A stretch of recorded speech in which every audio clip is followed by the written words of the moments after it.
দেওয়া হোক, সবকিছু দিয়ে সে আমাদের সাথে আছে। সুতরাং আমরা মনে করি আমাদের প্রত্যেকটা মিডিয়া, প্রত্যেকটা গণমাধ্যম কর্মী আমাদের হচ্ছে সহযোদ্ধা, এবং তাদের মাধ্যমে আমাদের এই ভোলা বরিশাল সেতু, ভোলার গ্যাস, ভোলার অবকাঠামোগত উন্নয়নে ব্যবহৃত হবে। ভোলাতে একটি সরকারি মেডিকেল কলেজ তথা ভোলাতে একটি পাবলিক বিশ্ববিদ্যালয় দরকার।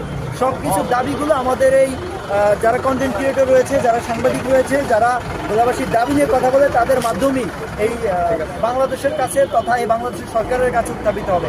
আশা করি আপনারা পাশে থেকে আমাদের এই দাবি আদায়ে সর্বাত্মক সহযোগিতা করবেন।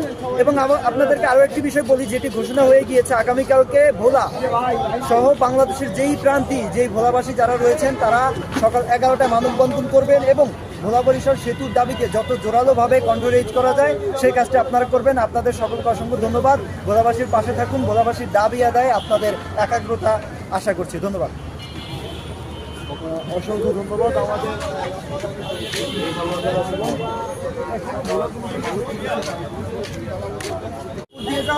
দেওয়া হোক, সবকিছু দিয়ে সে আমাদের সাথে আছে। সুতরাং আমরা মনে করি আমাদের প্রত্যেকটা মিডিয়া, প্রত্যেকটা গণমাধ্যম কর্মী আমাদের হচ্ছে সহযোদ্ধা, এবং তাদের মাধ্যমে আমাদের এই ভোলা বরিশাল সেতু, ভোলার গ্যাস, ভোলার অবকাঠামোগত উন্নয়নে ব্যবহৃত হবে। ভোলাতে একটি সরকারি মেডিকেল কলেজ তথা ভোলাতে একটি পাবলিক বিশ্ববিদ্যালয় দরকার।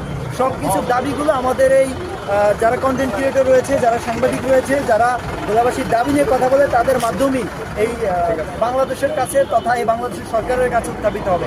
আশা করি আপনারা পাশে থেকে আমাদের এই দাবি আদায়ে সর্বাত্মক সহযোগিতা করবেন। এবং আপনাদেরকে আরও একটি বিষয় বলি, যেটি ঘোষণা হয়ে গিয়েছে, আগামীকালকে ভোলা সহ বাংলাদেশের যেই প্রান্তি, যেই ভোলাবাসী যারা রয়েছেন, তারা সকাল 11টায় মানববন্ধন করবেন এবং ভোলা বরিশাল সেতুর দাবিকে যত জোরালোভাবে কন্ট্রোলেজ করা যায় সেই কাজটি আপনারা করবেন। আপনাদের সকলকে অসংখ্য ধন্যবাদ। ভোলাবাসীর পাশে থাকুন। ভোলাবাসীর দাবি আদায়ে আপনাদের একাগ্রতা আশা করছি। ধন্যবাদ। অসংখ্য ধন্যবাদ। আমাদের